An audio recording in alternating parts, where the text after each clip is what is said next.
말씀드린 대로 주기도문은 이제 구성이 서론하고 이 마지막 송영이 있고 가운데 6가지의 기도가 있는데 하나님에 관한 기도 3가지, 우리 자신에 관한 기도 3가지, 그 중에서 오늘 이제 마지막 3번째 제3기원이죠. 우리를 시험에 들게 마옵시고 다만 악에서 구하시옵소서. 이 말씀을 생각해 볼 때는 악의 문제 생각을 이제 우리가 해야 됩니다. 그래서 아마 그 문제에 대해서 여러분들에게 또 오늘 중요한 그런 시간이 되리라 생각합니다.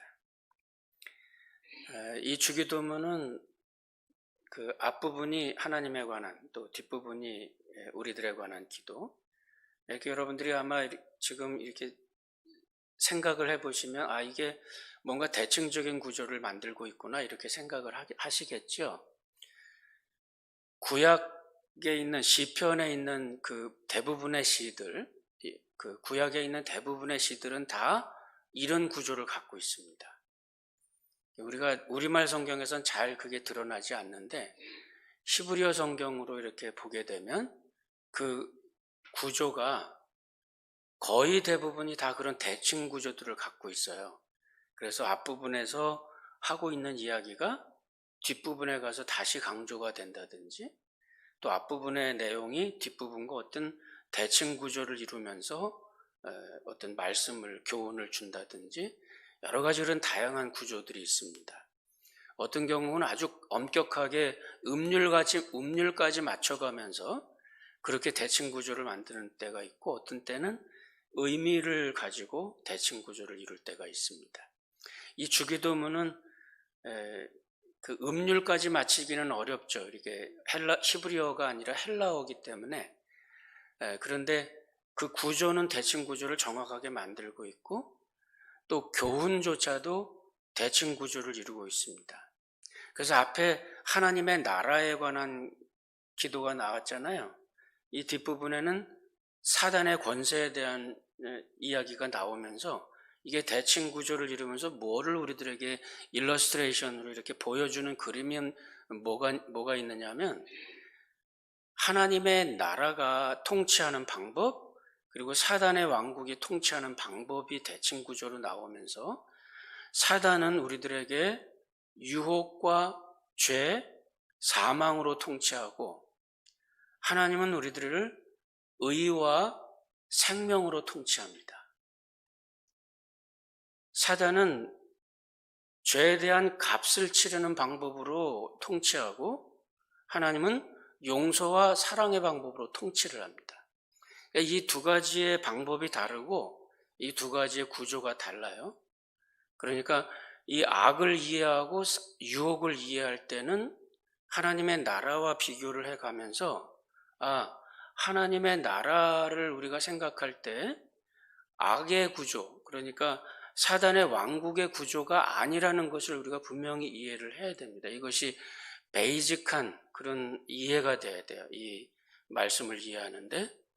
그래서 이제 유혹과 또 악에 관한 문제, 이 문제를 생각하실 때 하나님의 나라의 영향이 하나님께서 통치하시는 방법이 악한 방법이 아니라는 것, 그러니까 폭력적인 방법이 아니라는 것, 제가 누차례 이렇게 말씀을 드리지만은 그것이 전혀 다른 질이라는 것을 기억을 해야 됩니다. 그래서 오늘 이렇게 대칭 구조를 이루면서 사단의 왕국의 그러한 통치의 방법과 하나님 나라의 통치의 방법이 분명하게, 극명하게 대조를 이루면서 우리들에게 그것을 분명하게 이렇게 알려주고 있습니다. 2가지를 우리가 이해할 필요가 있는데, 우리들을 시험에 들게 하지 마옵시고 이 말과 또 우리를 악에서 구하시옵소서. 시험이라고 하는 말은 이제 2가지 뜻이 있어요. 성경에서 사용될 때 좋은 면에서의 시험이 있고 또 좋지 않은 면에서의 시험이 있습니다. 사단이 우리를 시험한다 그러면 그것은 유혹이라는 말에 가깝고, 하나님께서 우리를 시험한다 그러면 그것은 훈련이라는 말에 가깝습니다. 하나님의 시험은 우리를 완전히 파멸시키는 목적이 아닙니다. 우리를 한 단계 끌어올리는 목적을 갖고 있기 때문에 우리가 그 시험 때문에 완전히 무너지거나 시험 때문에 완전히 실패하는 경우는 없어요. 하나님께서 시험하실 때는. 그런데 사단의 시험은 목적이 우리를 실패하게 만드는 겁니다. 그러니까 그것은 유혹인데 우리를 실패하게 하기 위해서 시험을 하기 때문에 그 근본적인 목적이 우리를 완전히 파멸시키는 것입니다. 그런데 우리가 기본적으로 중요하게 생각해야 될 것은 하나님을 믿는 백성들은 하나님의 보호 가운데 있는 백성들은 사단이 절대로 해할 수가 없어요. 믿는 사람들은 믿음을 가지고 있는 한은 내가 믿는 사람이고 하나님께서 나를 구원하셨다는 생각을 갖고 있는 그런 믿음을 가지고 있다면 사단의 시험이나 사단의 해함에 대해서 절대로 두려워할 필요가 없습니다. 이 세상의 그 어떤 피조물이라도 우리를 하나님의 사랑에서 끊을 수 없어요. 그러니까 이 믿음을 가지고 두려워할 필요가 없습니다. 때로는 여기서 흔들리기 때문에 믿음을 가지고 있으면서도 사단이 나를 어떻게 하면 어떡하지? 귀신이 내 앞에 와서 붙어 있으면 어떡하지? 이런 멍청한 생각을 하는 거예요. 우리를 시험에 들게 하지 마시옵고 이렇게 기도하는 것은 사단이 우리를 파멸시키려고 합니다. 시험이 와요. 그러나 사단은 우리를 근본적으로 파멸시키거나 우리를 실패하게 하거나 우리를 하나님의 사랑에서 절대 끊을 수가 없습니다. 우리를 시험에 들게 하지 마시옵소서 이렇게 기도하는 것은 그것이 두려워서 하나님 우리를 도와주세요 이런 말이 아닙니다. 지난주 말씀드린 대로 이 주기도문의 내용은 의지적인 면이 강하게 작용하고 있어요. 다시 풀어서 말씀드리면 사단의 유혹은 절대 나를 해할 수가 없습니다, 하나님. 그런데 이 땅에 살아가는 동안에 어쩔 수 없이 그 죄와 유혹에 노출돼서 살아가고 있고 나의 죄성 때문에 어쩔 수 없이 죄를 지을 수밖에 없는 그런 환경들이 있는데 하나님, 내가 절대로 죄를 짓지 않기 위해서 헌신하고 노력하겠습니다. 나를 하나님께서 도와주세요. 이런 뜻입니다. 여기에는 두려움이 아니라 하나님을 향한 헌신이 담겨 있고 두려움에 떠는 그런 모습이 아니라 영원한 생명과 그 나라를 향해 가는 그 철로 역정에서 우리가 하나님의 은혜를 입고자 하는 그런 하나님의 자비와 은혜를 입는 그런 믿음이지 실패를 두려워하는 것이 아닙니다. 그렇기 때문에 그 모든 사단의 유혹으로부터 하나님 우리가 거기에 빠지지 않게 해주세요. 기도해야 됩니다. 그리고 그 일을 위해서 헌신해야 됩니다. 피땀을 흘리는 것과 같은 노력을 해야 됩니다. 그것이 하나님께서 우리들에게 요구하시고 또 우리가 하나님 안에서 가져야 될 이 기도를 통해서 우리가 갖는 믿음입니다. 학생들이 공부를 할 때 시험을 치릅니다. 시험을 치르는 걸 통해서 공부를 더 열심히 하고 정리를 하고 시험을 치르면서 내가 몰랐던 것을 깨닫게 되고 그러면서 한 단계 더 올라가는 겁니다. 운동을 하는 사람이 운동을 하다가 보면 그 운동을 통해서 강해져요. 우리가 육체적인 운동을 하다가 보면 가끔씩 근육이 다치잖아요. 얼마 전에 저도 뭐 대수롭지 않은 일로 허리 근육이 약간 좀 통증이 생겼었는데 그거 이제 회복이 되고 나니까 조금 더 힘이 세진 것 같아요, 느낌에. 그래서 무거운 것도 좀 더 잘 들을 수 있게 되고 또 그러면서 이 무릎이 좀 약해졌는 것 같은 느낌이 들었는데 또 자꾸 운동을 하고 풀어주고 이렇게 하다 보니까 그 다음에는 조금 더 많이 걷고 조금 더 높은 계단을 올라가도 이전보다는 조금 더 나아져요. 훈련이라는 것은 그 훈련을 통해서 더 강하게 만들어주기 위해서는 훈련을 해야 됩니다. 그래서 피트니스에 가면은 전문가들이 와서 도와주잖아요. 그럼 평상시에 내가 10kg 들 수 있었으면 훈련 트레이너들이 와서 시키는 거는 별거 아닙니다. 12kg짜리 들게 하는 거예요. 15kg짜리 들게 하고 못 들어요. 그런데 자꾸 들어주고 받쳐주고 하면서 들게 해주고, 그래서 우리 옛날 말로 하면 그 근육이 알이 벨 때까지 그렇게 하게 만들어줍니다. 근육이 다칠 때까지. 그리고 다치고 나서 회복이 되면 회복되는 과정에서 좀 더 강해진다는 겁니다. 그럼 그 다음엔 조금 더 근육이 두꺼워지고 단단해지고, 그걸 자꾸 반복하면서 근육이 커진다는 거죠. 운동하는 사람들, 훈련하지 않고서는 더 강한 능력을 가질 능력이 없습니다. 병도 마찬가지예요. 병도 우리 최근에 전염병 때문에 고생들 많이 하잖아요. 병이 왔다가 치료가 되고 나면 그 병에 대한 면역력이 생깁니다. 그래서 면역이라는 것은 아주 약한 바이러스를 집어넣어가지고 면역력을 만들어주는 거잖아요. 항체를 형성하게 해주고. 그러니까 그것은 선한 목적을 가지고 있습니다. 하나님께서 우리를 시험한다. 선한 목적을 가지고 우리의 믿음을 키우려고 하실 때 앞으로는 더 강한 어떤 것이 올 거다. 지금 준비해야 된다. 저는 코로나 바이러스가 굉장히 많은 어려움을 지금 우리들에게 주고 있는데, 우리 예수를 믿는 사람들에게는 또 하나의 트레이닝이에요. 10년, 20년 후에 우리의 모습은, 우리의 신앙생활의 모습은 어떨지 모릅니다. 지금 우리가 이런 거를 조금 겪어나가면서, 그러면서 준비해야 될 필요 있습니다. 미래교회, 지금 저와 여러분 여기에 계신 분들의 당면 과제는 아닐 겁니다. 그렇지만 아마 이제 20년 정도 후에 교회 메인 멤버들로 교회의 어떤 일들을 담당해가는 그런 세대들이 올 때는 그런 세대들에게 미래교회는 어떨지 몰라요. 지금 우리는 그거를 조금 맛보는 것일지도 모릅니다. 어떤 어려운 일이 닥치기 전에 그 일을 위해서 미리 준비를 할 수 있도록 하는 것. 하나님의 시험은 대개 그런 목적을 갖고 우리를 한 단계 업그레이드 시킬 때 작용할 수 있습니다. 사단의 시험은 달라요. 사단의 시험은 목적이 있습니다. 우리를 무너뜨리는 겁니다. 그런데 하나님께서 우리를 지켜주시는 한 사단은 우리를 해할 수 없어요.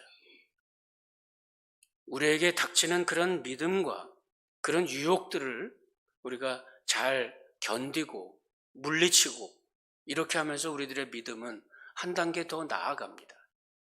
그래서 사단의 유혹이라 할지라도 하나님은 그것을 선한 목적으로 사용하실 때가 있어요. 그래서 예수를 믿는 사람들에게는 그 어려움과 환난도 때로는 위장된 축복이다. 우리가 그렇게 이야기를 하는 겁니다. 우리가 사단의 유혹에 빠지지 않게 도와주시옵소서. 그 유혹이 올지라도 거기에 완전히 빠지지 않도록 하나님 우리를 도와주세요. 그러려고 하면 그런 기도와 함께 우리의 헌신이 뒤따라와야 됩니다. 유혹이 올 때 빠지지 말아야 돼요. 그 유혹이 우리들 가운데 찾아올 때 우리가 그것을 물리치려고 노력해야 됩니다. 이것이 악의 문제입니다. 이 뒤에 나오는 악의 문제인데, 때로는 어떤 사람들은 예수를 믿는 사람들 중에 유혹이 왔는데 내가 넘어졌어요. 하나님의 성령께서 계시면 내 안에 계셔서 그 유혹에 빠지지 말게 해주셔야지. 하나님 왜 나로 유혹에 빠지게 만들었어요? 이런 엉뚱한 이야기를 하는 거예요. 죄와 악의 책임이 하나님께 있듯이 이야기를 하고 불평을 합니다. 죄라는 것 짓지 않으면 돼요. 이것이 우리의 경건의 노력입니다.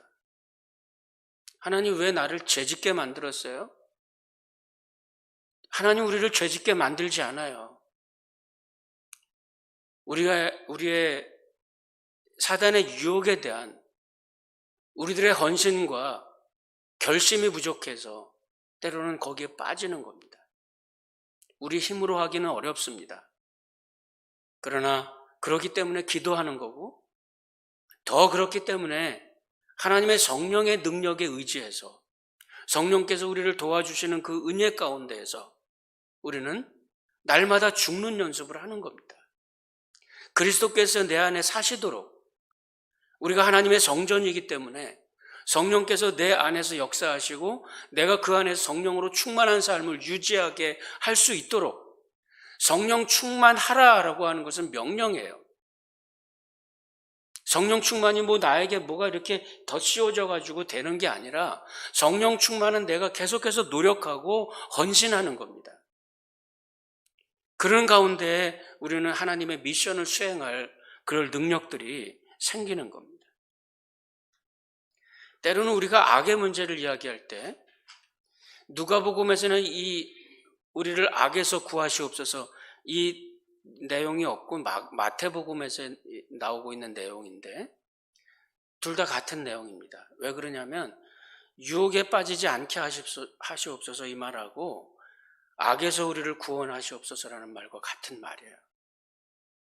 그런데 이 악이라고 하는 것을 규정할 때 두 가지 개념이 있어요. 관념적인 악이 있고 그리고 실제적인 그런 인격화된 악이 있습니다.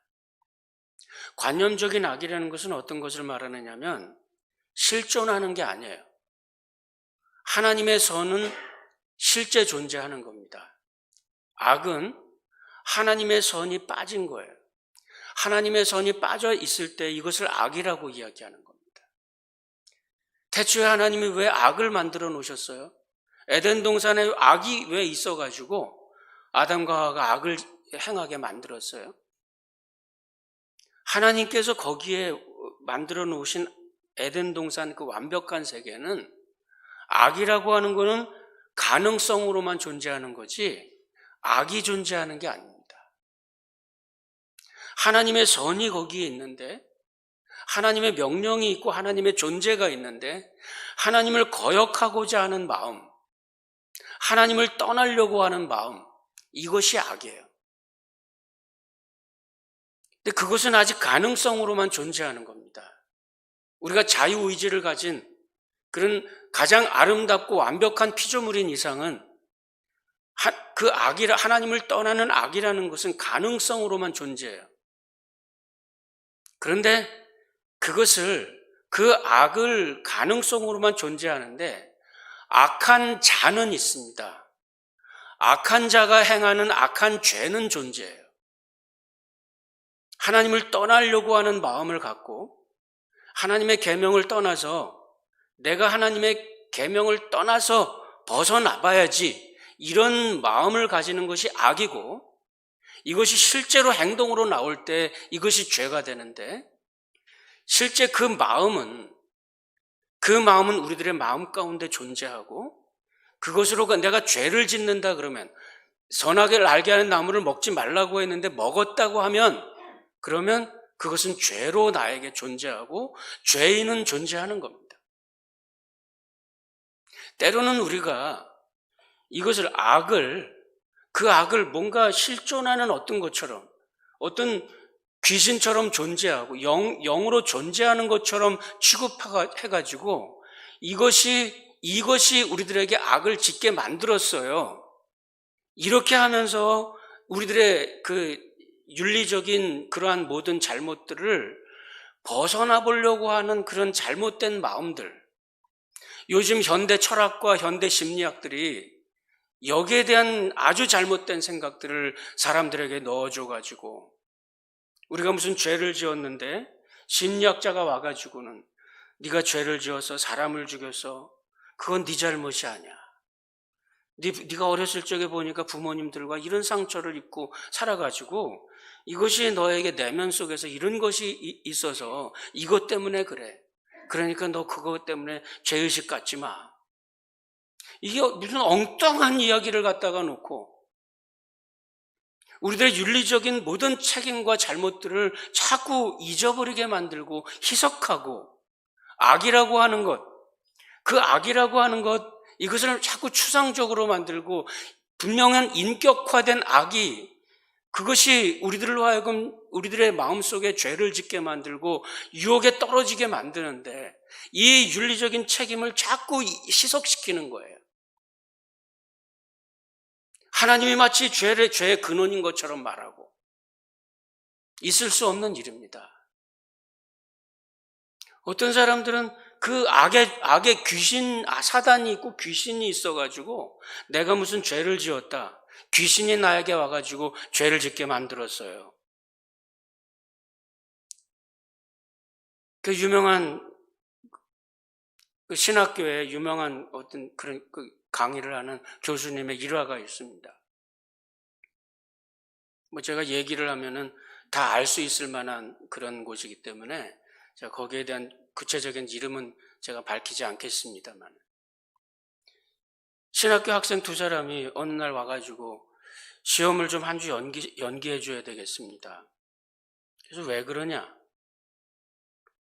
내가 지난주에 귀신의 유혹을 받아가지고 공부를 잘 못했어요. 아니 자기가 공부하는 게 자기 잘못이지 무슨 귀신의 잘못이에요.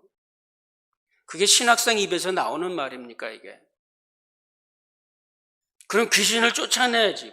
무당 푸닥거리라도 막 하면서 그러면서 귀신을 쫓아내야죠. 교회가 무슨 무당 푸닥거리 하는 곳입니까? 이딴 이상한 짓들을 하고 있어요. 어디 귀신이 붙어 있어요? 예수님께서 말씀하신 이 귀신 포제션이라는 단어는 그건 굉장히 계시적인 단어고 그거는 굉장히 많은 해석이 필요한 일입니다. 지금 우리 일상적인 이런 생활 속에서 그 많은 유혹과 잘못들과 악한 행동들은 모두 다 우리들의 윤리적인 책임들입니다. 죄를 짓게 만드는 귀신이 어디 있어요? 죄를 안 지면 되는 거지. 악이라고 하는 것, 그 어떤 하나님을 떠난 것이 악이에요. 어둠이라고 하는 것은 빛이 없는 게 어둠이에요. 그것이 우리들에게 인격화된 악으로 드러날 때 내 마음의 생각으로 자리 잡고 어떤 마음의 동기로 모티베이션으로 자리 잡아가지고 이것이 나의 생활 속에 어떤 입으로 나온다든지 행동으로 나온다든지 이렇게 되면 이것이 죄예요. 그 악한 인격화된 악과 실제로 행동으로 짓는 그 죄들은 실존하는 겁니다. 관념이 아닙니다. 우리 현대 철학과 심리학들이 제공하는 이런 잘못된 이런 것들에 유혹되거나 거기에 빠져서는 절대 안 됩니다. 사단이 제가 조금 이렇게 좀 화난 모습으로 하는 거 좀 용서해 주시기 바랍니다. 최근에 무슨 요한계시록 강의를 한다고 그냥 그런 게 참 많아요. 사단이 막 그냥 들을 끓고 무슨 용이 일어나고 바다에 괴물이 나오고 이래가지고 그냥 하나님이 하늘의 천군 천사를 동원해서 이거를 다 막 그냥 괴멸시키고 하나님과 사단이 무슨 큰 전쟁을 하는 것처럼 사단이 도대체 뭐길래 하나님하고 전쟁을 하겠어요? 조금만 생각을 해보면 알 텐데. 사단이 도대체 뭐길래 하나님하고 전쟁을 해요? 사단은 그 잘못된 영적인 존재로 하나님 앞에 죄를 범하고 하나님께서 완전히 가두어둔 그 어떤 죄악된 그 속에 갇혀져 있는 아주 하나님의 뜻에, 하나님 나라에 비하면 그건 아주 티끌만한 것도 못 되는 겁니다.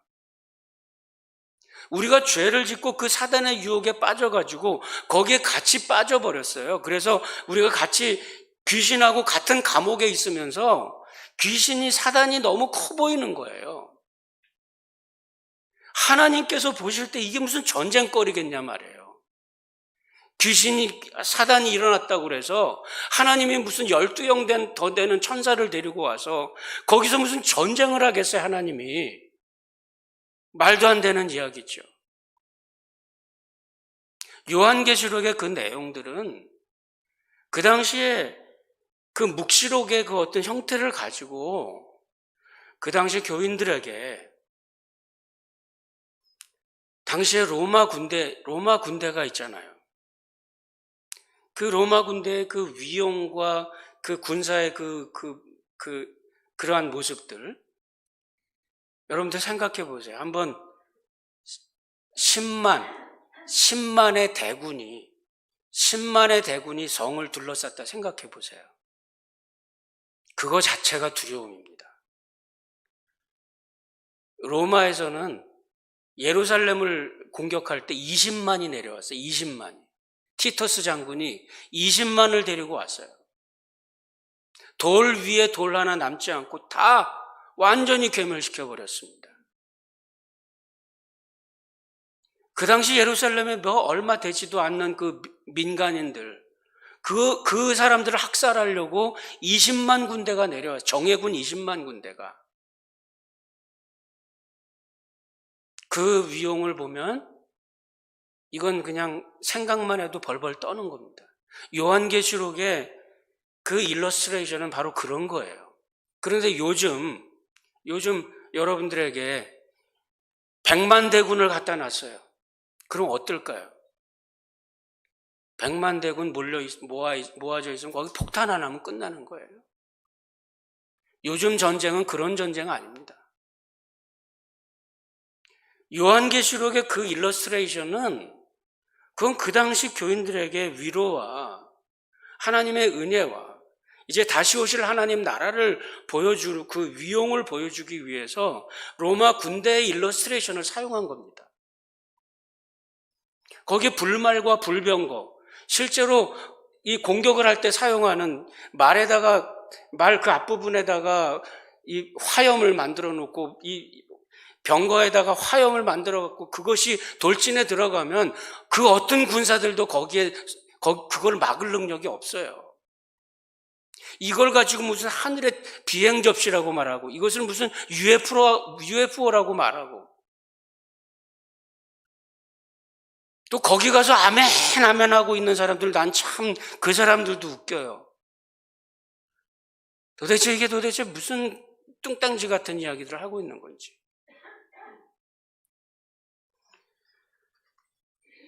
영적 전쟁은 우리들의 제자도입니다. 우리를 악에서 구원하시옵소서. 이것은 우리의 기도일 뿐이에요. 우리가 그걸 두려워하는 거 아닙니다. 우리는 십자가의 승리 가운데 이 땅을 살아가고 있어요. 우리가 하는 전쟁은 사도 바울이 그렇게 얘기하잖아요. 에베소 6장 11절 12절에 보면 우리가 하는 전쟁은 우리의 씨름은 혈과 육을 상대하는 것이 아니요 통치자들과 권세자들과 이 어둠의 세상 주관자들과 하늘에 있는 악한 영들을 상대하는 것입니다. 우리들의 전쟁은 이 영적 전쟁이에요. 이 영적 전쟁을 하는 방법이 뭐예요? 이 영적 전쟁의 무기가 뭐예요? 무기를 만들고 칼창을 만들고 이러는 거예요. 바로 그 뒤에 14절부터 17절에 보면 사도 바울이 그런 표현을 합니다. 우리 진리의 허리띠를 동이고 하나님의 의의 흉배를 붙이고 평안의 복음의 신을 신고, 이 말들은 뭐냐면, 이 말씀을 잘 이해하기 위해서는 이거를 뒤집어 보면 압니다. 허리띠는 진리예요. 갑옷은 우리들의 의입니다. 평안의 복음이 우리들이 신을 군화하는 평안의 복음이고, 불화살을 막는 방패, 화전을 소멸하는 방패는 우리의 믿음이고, 우리가 써야 될 투구는 구원이고, 우리의 검은 하나님의 말씀이고, 우리가 싸우는 무기와 방법이 이게 다르다는 말이에요. 우리들의 전쟁은, 우리들이 가지고 있는 영적 전쟁은 하나님의 사랑의 방법이고, 의의 방법이고, 생명의 방법이고, 영생의 방법이고, 이 땅을 다스리는 하나님, 이 세상의 통치자들과 싸우는 우리들의 방법은, 그것은 하나님의 사랑과 의와 생명이라는 것입니다. 믿습니까? 아멘. 그것은 폭력이 아니에요. 하나님께서 우리들에게 주시는 은혜, 그 은혜에 대한 믿음과 감사의 마음을 가지고 신자는 폭력으로 전쟁하는 게 아닙니다. 믿음과 사랑이 우리들의 무기고, 믿음이 우리들의 방패고, 그것에 대해서 헌신하면서 살겠다는 제자도가, 그렇게 살아가는 그 삶의 태도가 이 세상의 영적 전쟁터에서 살아가는 우리들의 믿음의 방법이라는 겁니다. 하나님, 우리를 유혹에 빠지지 않게 하시고 악한 자로부터, 사탄으로부터 우리를 구원해 주시옵소서. 우리를 죄악에서 구원해 주시옵소서. 이것은 우리들 가운데 살아계신 하나님의 능력에 대한 감사고 믿음에 대한 고백입니다. 이것이 제자도고 주기도문이 보여주고자 하는 예수님의 교훈입니다. 날마다 순간마다 이 기도를 되뇌이면서 거기에 헌신하면서 살아가는 겁니다. 저와 여러분들의 삶 가운데 이 세상의 모든 사단과 악한 생명으로, 악한 그 모든 유혹으로부터 진정한 승리와 충만함이 있기를 주의 이름으로 축원합니다. 기도합시다. 살아계신 아버지 하나님 감사합니다.